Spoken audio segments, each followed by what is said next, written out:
Mikhail Khodorkovsky was Russia's richest man before he spent a decade in prison for alleged fraud as well as tax evasion. But he says those charges were trumped up, partly because of his support for the Russian opposition. He recently spoke with CNN's Nina dos Santos. Я борюсь с этим режимом уже почти 20 лет. I've been fighting him for almost 20 years, and 10 of those years in prison. I don't want to imagine what he is thinking about. I'm absolutely convinced, though, that he is the enemy of humankind. So this is a man who took the decision that he can kill people and bomb towns for some interest of his own.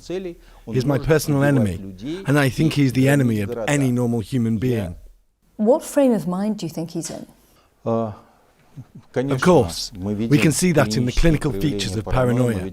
We can see a man who is afraid of his own entourage, but that doesn't mean to say that he's not dangerous anymore. Has Vladimir Putin bitten off politically a lot more than he can chew at this point? I think Putin thought he would be met with flowers in Ukraine, and that he would convince people that he was there to liberate them from these so-called Nazis he keeps going on about.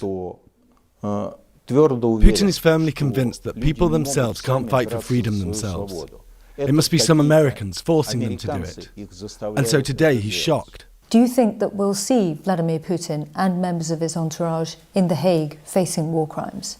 To me, by invading Ukraine, Putin became a criminal. Do you think that there's a sense this is the end of Putin's time in office?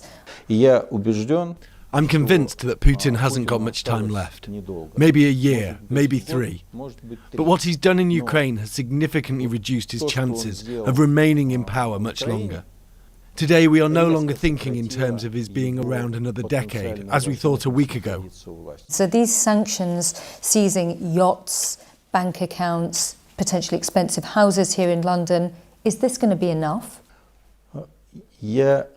At the moment, I don't want to even think about the effect that the sanctions will have on Putin's inner circle in a year or 2 from now. That is totally irrelevant at the moment. What is important now is the next couple of days or even hours and stopping the war. We have to deprive Putin's regime of any financial oxygen. I've never offered sanctions against Russia, but now we have to stop the war. There is no price too high to pay to stop this war. Why are these sanctions only covering 70% of Russian banks? Any payments in favour of Russia or in the interests of Putin's regime must be stopped. For that, all Russian bank accounts, all accounts that belong to oligarchs, all of whom act as Putin's wallet, it must be really painful for all until the war stops. Do you think Vladimir Putin would press the nuclear button? Do you think he would use nuclear weapons? Now I see he can do anything. Today we can chance to stop him. We must do it.